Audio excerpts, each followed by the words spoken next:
Good evening from the south side of Chicago in Inglewood, where we are living the Black History experience.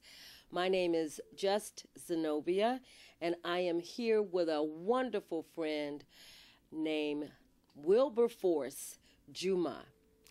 Today we are going to discuss, reminisce, and tell a little story about the best of what Africa has given, is still giving, and how Africa is expressing herself in us today, here and now.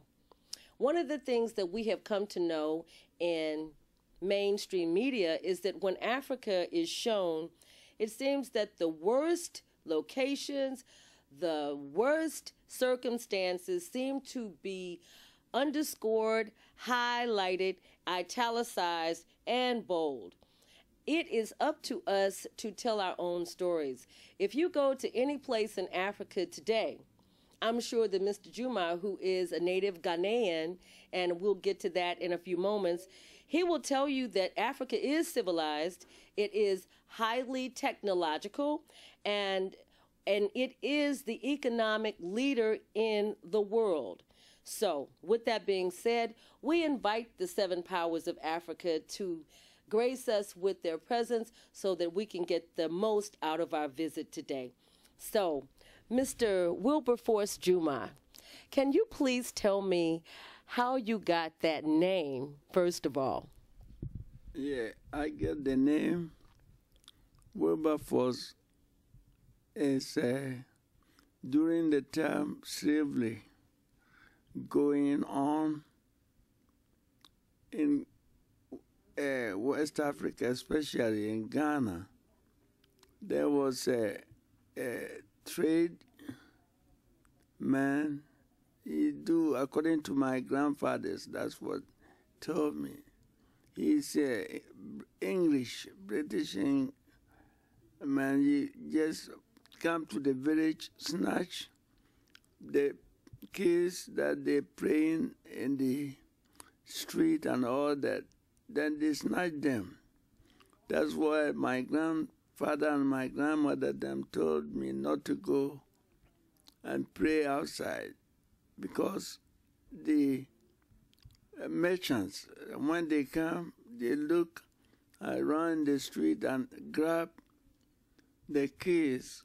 They are strong and they are nice, beautiful, or handsome and strong. They grab them and put them in the car and then take them to a boat, whatever it is, and then bring them to United States or the other countries.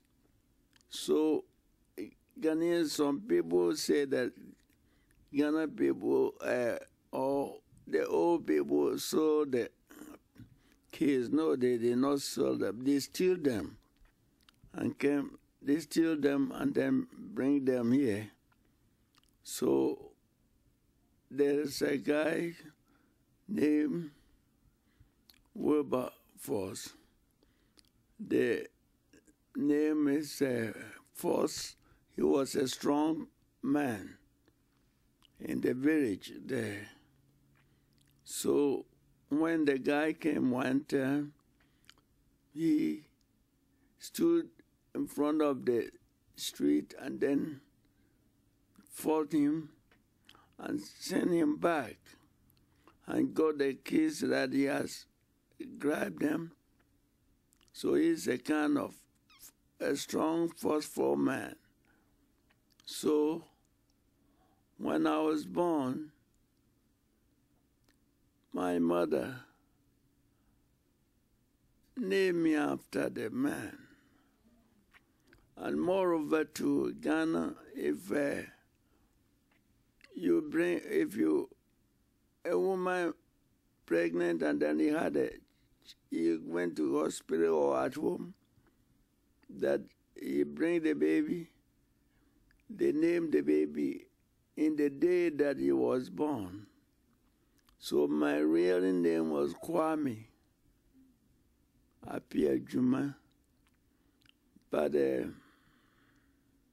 Kwame means Saturday born. So when I went to school, then I picked the name that my mother was talking about the man. First for he forced the person out of the town. It's a small village town. So he forced them to go. So and that's why my mother named me about him. And then moreover to his that man was a kind of forceful kind of man. And then my mother's brother was kidnapped by them, by the merchants that they come and grab kids. So my mother was mad already at him. So when the man forced him, he was happy. So that's why he named me after.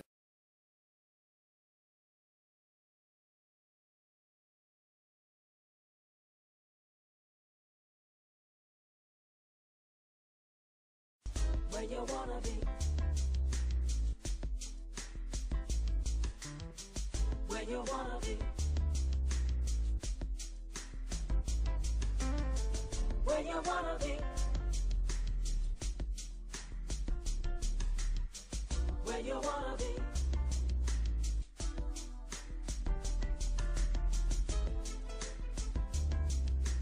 Can you imagine love so wonderful? Away from all the stress, we need love and happiness. Where do you want to be? Cruising in the lakeshore breeze, my heart connects to the drum beat. It makes you wanna say, let's step the night away. I just want to be. And with that, all things begin with a beginning. And a name is very important. I was born on a Wednesday, so I am Ekua. Yeah. My first name is Zenobia, which means her father's pride, which is my grandmother's name. My middle name is Renee, which means reborn. And my last name is associated with a plantation and ownership, so I won't give that any airplay right now. So my name is Ekua, born on a Wednesday, her father's pride, reborn. It is real important that we give intention and purpose to everything that we do, and that's what indigenous people, Aboriginal people, or African people, that's what we do. So there's another story that Mr. Wilberforce Djumah shared with me. Oh, and Apia means what now? Lucky. Lucky. And would you say that you are a miracle or a lucky man in life? The reason lucky means that when my mother brought me, he said I was dead. My grandmother, having been in school, but he was a midwife. He delivered a lot of kids in the town. So I was premature. I was sick in my mother's stomach. Excuse me. So she said, according to her, she said, when he brought me, my grandmother delivered me. But when he delivered me, he said that I was just dead. So he threw me in the basket together with the things that he come with kids, and told my mother that he did not get no baby. My mother was crying and then feels really upset about that. And then after that, he said my grandmother said I started crying. On the basket, he threw me out, and then he took me and cleaned me up So that is what is a lucky. So my father was the firstborn of my father. So my father was so happy that he get a baby. That because when he came from army in the 40s, World War, he hasn't have any child. So was the first kid of my father. But my mother had a case. So I have half brothers and half sisters. So that's why they named me Lucky. Isn't that something? I have to draw attention to that. When we are in situations and we are thrown away in the basket, you have to make a noise. And in making that noise, you will get some attention, and someone will hear you, and you will get another chance. So in all that we do, there's so many rich stories. There's another beautiful story that you shared with me. It's about a woman, warrior woman, named Ya Asantewa. And this is a true story. So when you look at black women in America, or black women anywhere, red women, brown women, anywhere, you wonder, why do we carry ourselves the way that we do? In this next story, you will get a little glimpse into why. Can you share a little bit about Ya Asantewa with us today? Where you wanna be? Where you wanna be? Yes, and I'm from Ghana, West Africa. It's a district called Ashanti. In our language, you call it Ashanti.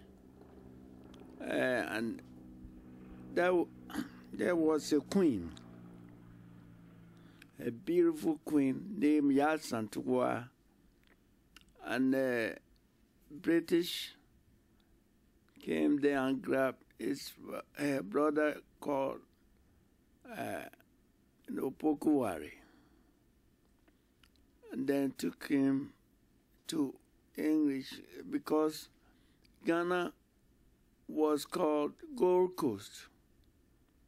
We get a lot of gold, and there's a dispute. There was a dispute between the kings and the British that they want to tap the gold. So they came and grabbed the queen, the king, that is brother to that queen. So that Ya Asantewa called all the district kings that be going to war with British to get that king. So all the kings said, no, we can't go to war with British. What can we do? She said, no, I'm going there to get my brother, the king. So he told them that if you are not going, I'm going. He said, how can you go? Said, I'm going. So she's so beautiful. So she dressed in a queen's dress, gold chains in her neck and gold chains in her hands, and then dress and Ashanti to get shea butter that the women, because Ghana is kind of hot, so when they take shower, they just rub their body with it. So she just took something they call a parent can, that alpaca, and then sit in the top, and then people carry she put shea butter on her body and the breast. Then he was a young queen too. So he went to towns that they call a village. And then everybody want to come and see her. So the guests to rub their body with shea butter and it's shining. And then when you go to a village, a town, all the men want to come and see the guests and then all that. So when they come, he grab them, say, we're going to war, and put them in the, he let the people that he took them to get them together and go to a village, and then he just march all of them, go, because the guests look so good. And then he packed them and go to he took them to Cape Coast. That's where the sea is, because Ashanti don't get no sea. So the ocean is in Accra or Cape Coast or Takoradi. So he took them to there. And then said, we're going. So he marched all of them to equip them with the, we call something like arrow and bow, something. So that woman said, we're going. So he took some of the shea butter with them too. So when they went to Great Britain, the girls just dress,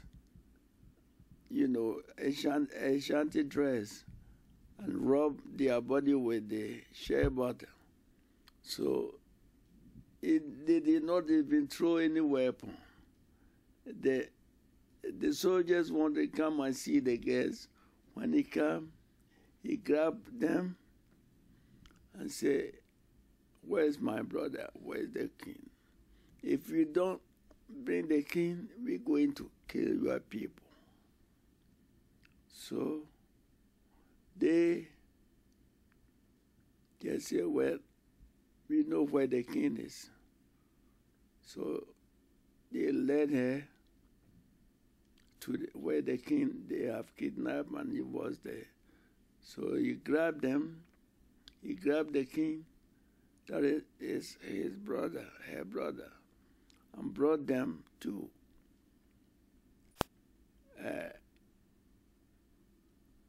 boat and led them to where Takoradi, and get the king and brought him to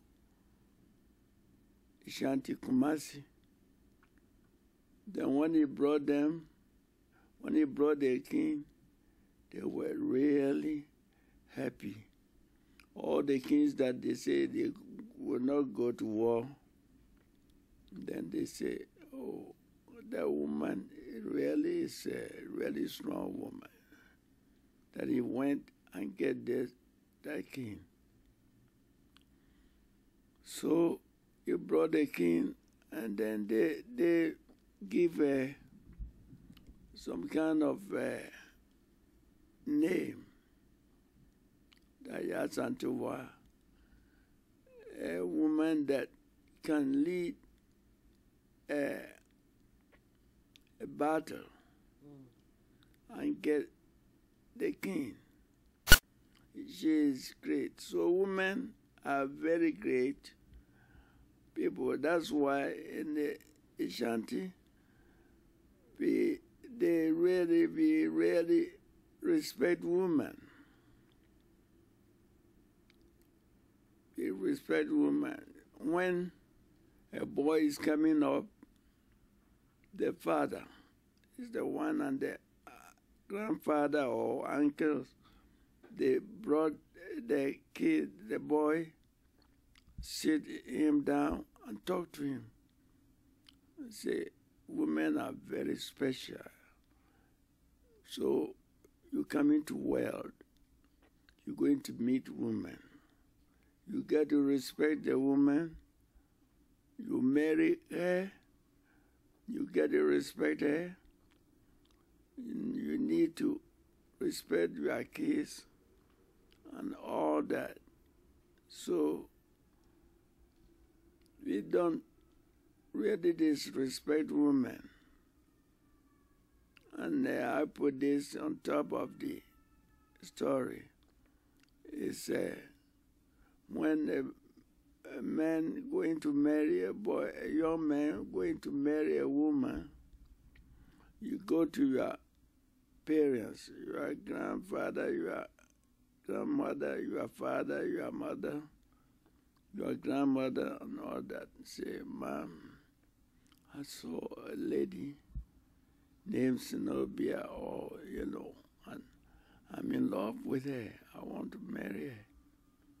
Then they say, oh, no, or yes. When they say no, you ask why. Say, because her grandfather, her grandmother did this, did that. Her great-great-grandfather did that, did that.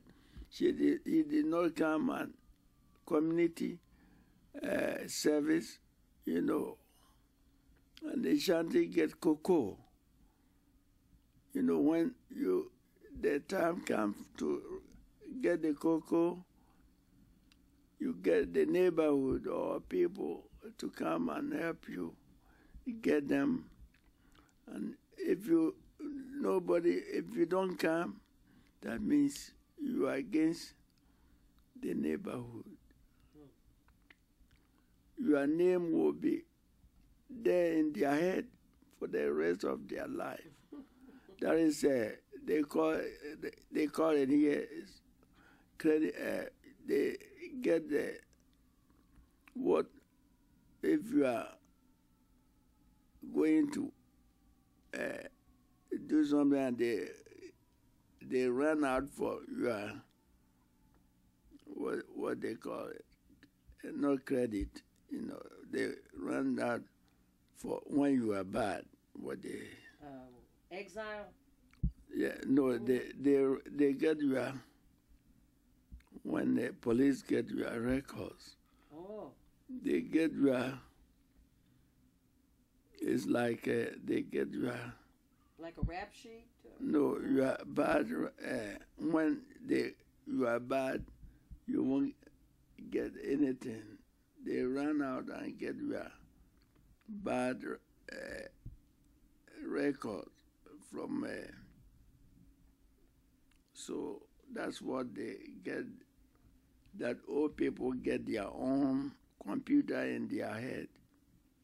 That they get. So when they say that your grandmother or your grandfather, if somebody do something bad in the family, it's hard to get a woman to marry.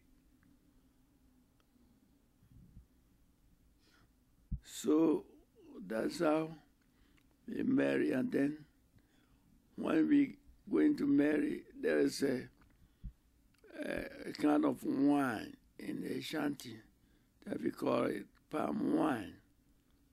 Palm wine, they tap it from the tree, from palm tree on top.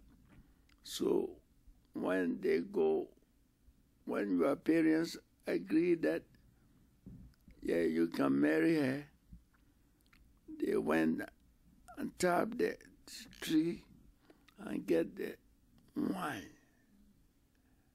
That wine is foam and it's sweet, but it can get you a little drunk. So you just take your parents, your grandfather, grandmother, and your father and all that, take the palm wine, go to the woman's house, And that woman to call all her family together, whoever live in the cocoa farm somewhere, as they call all of them, say Zenobia is going to get married, so you all come on and be there. So when they come, they just, we call something calabash. It's something that is like a grass. It's really nice, washed, clean. And then they brought it and gave it to everybody, the family members. And then they share, put every bit to everybody. The parents that they are there, they put it to them. And then they drink. And the ones in the family that is dead, they just put some of the drink, and the head of the family member stood up and then put we call something libation. So you just put it on the ground, and that means you're calling the ones that they dead. If it's the woman's uncle or grandfather, or they put it, say, oh, Zenobia is getting married, so the man brought a drink, so you all get some. And put it on the floor. They think that they're here. Yeah. Then when they put it on the floor, say, so you all pray for her to get beautiful marriage, or to get kids that they are beautiful. Then they put it there, and then before they say, okay, you get married, they are accepted it, so you get married. And then the old people, everybody in the town knows that you're married. So Where you wanna be? Where you wanna be? Where you wanna be? Where you wanna be?